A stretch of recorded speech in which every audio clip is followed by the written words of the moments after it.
38 दरवाजे पर पहरेदार 1 बैरोनेस, मैंने आपके अनुरोध के अनुसार शहर के गार्डों को बुलाने के लिए किसी को भेजा है, जेम्स ने कैटरीना को दूर से देखते हुए बताया। ये समझना मुश्किल था कि बैरन मर चुका है। बैरन के लिए सालों तक काम करने के बाद उसे मरता हुआ देखना दर्दनाक था। हालांकि उसकी पत्नी के लिए ऐसा नहीं था। जेम्स को उम्मीद थी कि कैटरीना रो पड़ेगी, लेकिन बैरोनेस ने एक भी आंसू नहीं बहाया। वह उस महिला से क्या उम्मीद कर सकता था जिसने उसे अपने पति को धीरे धीरे जहर देने का आदेश दिया था? क्या वह कभी उससे प्यार नहीं करती थी? जेम्स ने सोचा। हालांकि वह बैरन को मरवाना चाहती थी, लेकिन उसने सोचा कि कम से कम उसके पास बैरन को दिखाने के लिए कुछ प्यार तो होगा। कैटरीना एक अजनबी की तरह लग रही थी जो बैरन से अचानक मिल गई थी।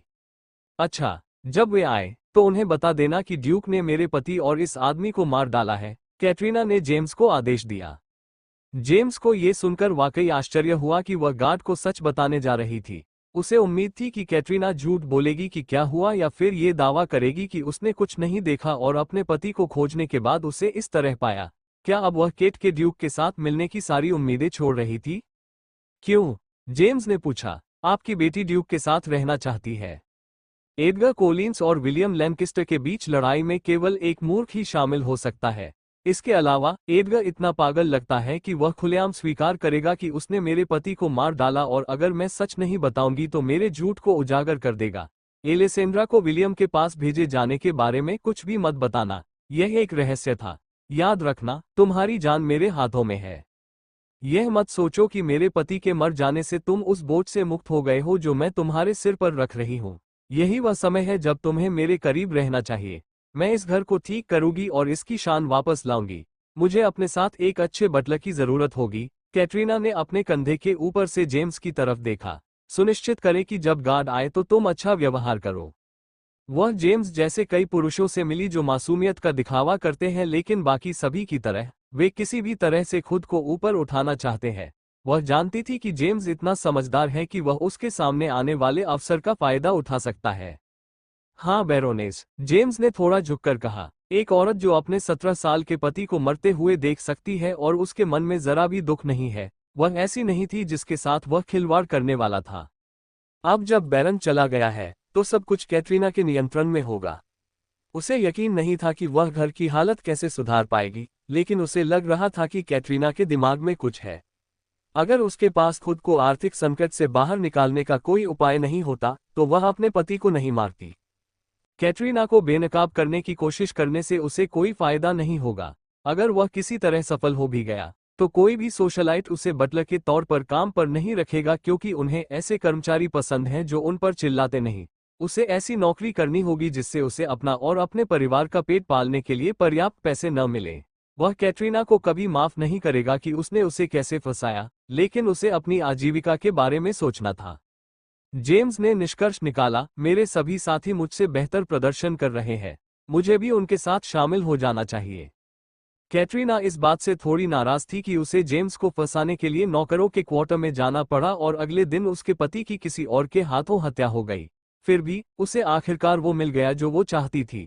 उसका पति अब चला गया था और संपत्ति पूरी तरह से उसकी थी। माँ, इतनी ठंड होने पर आप बाहर क्यों हैं? क्या उन्होंने एलिसेंड्रा को ले लिया है? उसका सिर। केट डर से लड़खड़ाते हुए पीछे हटी जब उसकी नजर एक आदमी पर पड़ी जिसका सिर कटा हुआ था। क्या हो रहा है? उसने जवाब के लिए अपनी माँ की ओर देखा। जेम्स ने अपना सिर नीचे झुकाकर केट से नजरें मिलाने से परहेज किया, क्योंकि उसके मृत पिता अभी तक उसकी नजर में नहीं आए थे। क्या वह अपने पिता की मृत्यु पर प्रतिक्रिया करेगी? उसने सोचा।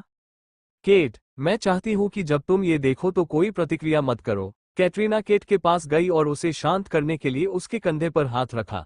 वह जानती थी कि केट अपने पिता से कितना प्यार करती थी और उसे मरा हुआ देखकर वह हिल जाएगी। कोई प्रतिक्रिया नहीं। हमारे रास्ते में एक बिना सिर वाला आदमी है। माँ, आखिर क्या हुआ? क्या कोई आकर एलिसेंड्रा को नहीं ले जाने वाला था? क्या वह पागल हो गई और उसने किसी को मार डाला? मैं अपने पिता से यह सुनना चाहती हूँ। क्या वह उसके साथ गया था? केट ने खुशखबरी पाने के लिए अपने पिता की ओर देखना शुरू कर दिया। एलिसेंड्रा अंततः उनके झंझट से बाहर आ गई थी और अब वह एडगर के साथ रह सकती थी जैसा कि उसे हमेशा होना चाहिए था। केट ने अपनी बाहों को उसके शरीर के चारों ओर लपेट लिया, क्योंकि रात की हवा उसकी त्वचा को छू रही थी। उसे समझ में नहीं आ रहा था कि जेम्स और उसकी माँ इतने चुप क्यों थे जब उन्होंने आखिरकार एलिसेंड्रा से छुटकारा पा लिया था। केट, मेरी बात सुनो। तुम्हारे पिता मर चुके हैं, माँ। रात के इस समय में यह मजाक करना बेतुका है। अगर आप और पिताजी बहस कर रहे हैं, तो बकवास करने के बजाय इसे सुलझाएं। केट ने अपनी माँ को घूर कर देखा। आमतौर पर, उसकी माँ इस तरह के मजाक को पसंद नहीं करती थी। मुझे ऐसे मत देखो केट, खुद ही देख लो। कैटरीना ने उस ओर इशारा किया जहां उसका पति छाती में छेद के साथ लेटा हुआ था। केट अपनी मां की ओर इशारा करते हुए आगे बढ़ी। अब उसने देखा कि दूसरा शव जमीन पर खून से लथपथ पड़ा है। पिताजी, वह चौंकी, उसकी हालत देखने के लिए उसके पास दौड़ी। हाँ, वह मरा नहीं हो सकता पिता। केट उसके स्तर पर घुटनों के बल बैठ गई। उसे उम्मीद थी कि वह ठीक होगा और उसकी मां केवल गलत थी। केट ने अपने पिता के शरीर को हिलाकर उन्हें जगाया ताकि वे मदद ले सकें। वह मर चुका है केट, चीजें योजना के अनुसार नहीं हुई। ठीक है, जाहिर है। केट ने अपनी मां पर आंसू भरी आंखों से चिल्लाया। उसके पिता उसके स्पर्श का जवाब नहीं दे रहे थे, लेकिन वह यह मानने में विफल रही कि वह वास्तव में चले गए थे। जब वह टेबल से दूर चली गई, तो उनके बीच अच्छी बातचीत नहीं हुई थी। उसके पिता ऐसे नहीं होने चाहिए थे। एलेसेंड्रा ने ऐसा किया, है ना? वह कभी आभारी नहीं थी। उसका शिकार करो और उसे मार डालो। यह एलेसेंड्रा नहीं थी, ये ड्यूक था जिसने उसे मारा था। तुम्हें अब उसे छोड़ देना चाहिए केट। मैं तुम्हारे लिए एक बेहतर आदमी ढूंढूंगी। कैटरीना ने अपनी उंगली से वादा किया। उन सभी ने कम करके आंका कि एडगर एलेसेंड्रा की कितनी परवाह करता था। केट के लिए किसी और के पीछे भागना बेहतर था। ड्यूक। केट को अपनी मां पर विश्वास नहीं हुआ। एडगर उसके पिता को क्यों मारेगा? क्या उसकी मां ये कहना चाहती थी कि उसने एलेसेंड्रा के लिए ऐसा किया? ये ड्यूक की गलती नहीं है, यह एलेसेंड्रा की गलती है। उसने एडगर पर कोई जादू कर दिया होगा। अगर वह चुपचाप चली जाती, तो वह ऐसा नहीं होता। केट ने अपने पिता की आंखें बंद कर लीं। उसके मन में कोई संदेह नहीं था कि यह सब एलेसेंड्रा की गलती थी। एलेसेंड्रा कहाँ है? क्या वह अपने पिता को इस तरह देखकर भाग गई? हमें उसे वापस लाना होगा, माँ। कैटरीना ने अपने माथे पर हाथ रखते हुए आह भरी। उसके पास केट से निपटने का समय नहीं था, क्योंकि गार्ड किसी भी क्षण आ सकते थे। एलेसेंड्रा ड्यूक के साथ चली गई है। ये सब होने के बाद उसकी गाड़ी चली गई। अब उसे वापस लाना असंभव है। क्या वह ड्यूक के साथ चली गई? केट के पिता के लिए दुख की जगह एलेसेंड्रा द्वारा उसका सामान छीन लेने के कारण गुस्सा आ गया। तुमने उसे जाने दिया। मुझे ड्यूक के साथ रहना था। केट अपने पिता के पास से उठकर अपनी मां के पास गई। केट, हमारे पास और भी महत्वपूर्ण काम है जिनसे निपटना है। एडगर को छोड़ दो। उसके दिमाग में कुछ गड़बड़ है, जिसके कारण वह ऐसा कर रहा है और एलेसेंड्रा को अपने साथ ले जा रहा है। मैं किसी और को ढूंढ लूंगा, एडगर से बेहतर कोई। चलो पहले तुम्हारे पिता पर ध्यान देते हैं। क्यों माँ, तुम उसकी मौत से परेशान भी नहीं दिखती। क्या तुम? केट के शब्द उसके गाल पर दर्द और कानों में भिनभिनाती आवाज से खामोश हो गए। जिस आदमी से मैं 17 साल से शादीशुदा हूँ, उसकी हत्या कर दी गई है और मैं खुद को टूटने से बचाने की कोशिश कर रही हूँ, क्योंकि मुझे एक बेटी के लिए मजबूत रहना है और एक घर है जिसकी देखभाल मुझे खुद करनी है। क्या तुम्हें नहीं लगता कि मैं भी रोना चाहती हूँ? कैटरीना की आंखों से आंसू बहने लगे। केट को तुरंत ही अपनी मां से ऐसी बात कहने के लिए दोषी महसूस हुआ। वह एलेसेंड्रा के चले जाने से इतनी नाराज थी और अपने पिता की मौत से इतनी दुखी थी कि उसे एहसास ही नहीं हुआ कि वह अपनी मां से जो कह रही थी, उसकी गंभीरता क्या थी। मुझे माफ कर दो मां। वे किसी और बात की चिंता करने से पहले उसके पिता को उचित विदाई देने के लिए थे। एलेसेंड्रा के साथ जल्द ही निपटा जाएगा, जितना उसे पता भी नहीं होगा। जब ड्यूक एलेसेंड्रा को अपने घर से बाहर निकाल देगा, तो केट उसकी जिंदगी को नरक बनाने के लिए तैयार हो जाएगी। दूर से घोड़ों की टाप और लोगों के चिल्लाने की आवाजें सुनाई दे रही थीं। शहर के गार्ड यहाँ हैं, बैरोनेस, जेम्स ने कैटरीना को सचेत किया।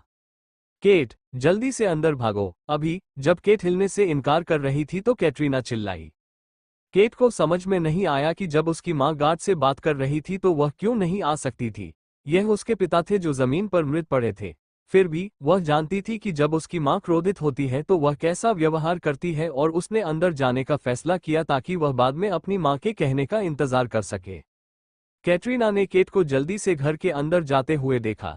फिर वह अपने मृत पति के लिए शोक मना रही पत्नी की भूमिका निभाने के लिए आंसू बहाने लगी।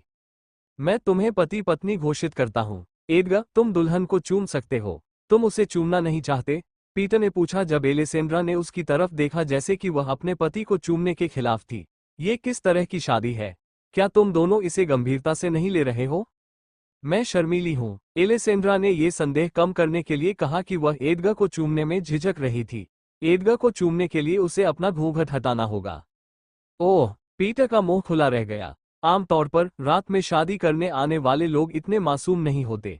यह मत भूलिए कि शैतान सचमुच एलेसेंड्रा के सामने खड़ा था। पीटर को लगने लगा कि उसने एक देवदूत की शादी शैतान से करवाकर कुछ गलत किया है।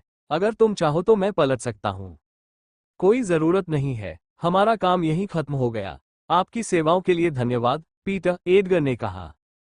एडगर, मुझे नहीं पता कि तुम कितनी शादियों में शामिल हुए हो, लेकिन काम करने का एक तरीका होता है। पीटर को यकीन नहीं हो रहा था कि एडगर की शादी इतनी बेतरतीब थी।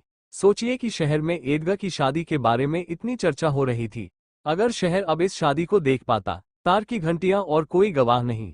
एडगर को अब मुझे धोखेबाज कहने का कोई अधिकार नहीं है, उसने सोचा। क्या आप ये कहना चाह रहे हैं कि हमारी शादी में कुछ गड़बड़ है, पीटर? जाहिर है। सबसे पहले, आप शादी के दिन से पहले महिला को सगाई की अंगूठी दिखाते हैं। दूसरा, आप दो शादी की अंगूठियां मेहमान, परिवार, दोस्त और आपके जीवन में जो भी लोग हैं, उन्हें शादी में शामिल होने के लिए कहते हैं। मुझे यकीन है कि आपके प्रियजनों को ये जानकर बहुत दुख होगा कि आपने इस तरह से शादी की है।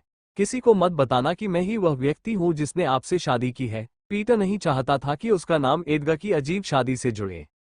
ये पेपर पर होगा और मैं घर लौटते ही अल्फ्रेड को बता दूंगा। एडगर मासूमियत से मुस्कुराया। उसके पास ये छिपाने का कोई कारण नहीं था कि उसकी शादी एलेसेंड्रा से किसने करवाई। मैं सबको बता दूंगा कि मेरे प्यारे दोस्त ने ये किया है। इसे सम्मान की बात समझो, पीटर। पीटर ने आह भरी। अपनी कनपटी को रगड़ते हुए उसने आंशिक रूप से खुद को दोषी ठहराया। उसे पता होना चाहिए था कि एडगर को कुछ करने के लिए कहने से वह विपरीत काम करेगा। जल्दी करो और चले जाओ। जाओ, अपने विवाहित जीवन का आनंद लो, लेकिन याद रखो, मैं तुम दोनों पर नजर रखूंगा चाहे तुम कहीं भी रहो। एलेसेंड्रा एक कदम आगे बढ़कर एडगर के करीब आ गई। ओह नहीं, पीटर को अपनी गलती का एहसास हुआ। मेरा ऐसा मतलब नहीं था।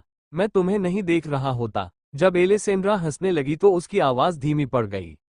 मैं तो बस तुम्हें चिढ़ा रही हूँ, एलेसेंड्रा ने हंसते हुए कहा। उसे पीटर एक मजाकिया आदमी लगा। तुम दोनों एक दूसरे के लायक हो, पीटर ने निष्कर्ष निकाला जब उसने देखा कि एलेसेंड्रा अपने नए पति की तरह उसे चिढ़ा रही है। मैं कल सुबह कागजात भेज दूंगा। तुम्हें मुझसे मिलने आने की जरूरत नहीं है, एडगर। लगता है मेरी पत्नी तुम्हें पसंद करती है। मैं फिर जरूर आऊंगा। नहीं, पीटर चिल्लाया। वह नहीं चाहता था कि एडगर वापस आए। वह एडगर की हर मुलाकात के साथ होने वाली चिंता से निपट नहीं सकता था। अब तुम एक विवाहित व्यक्ति हो। तुम्हें अपनी पत्नी के साथ समय बिताना चाहिए और सबसे महत्वपूर्ण बात, चर्च से दूर रहना चाहिए। क्या होगा यदि मैं अपने पापों को स्वीकार करना चाहूं? एडगर ने अपनी बाहें मोड़ लीं। ये देखना चाहता था कि पीटर इसका कैसे प्रतिकार करेगा।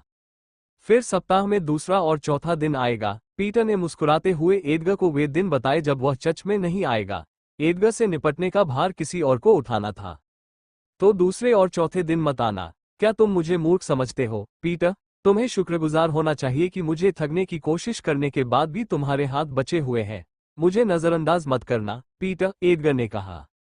मैं चाहकर भी ऐसा नहीं कर सकता था। तुम एक शिकारी कुत्ते की तरह हो जो हर जगह मेरी तलाश कर रहा है।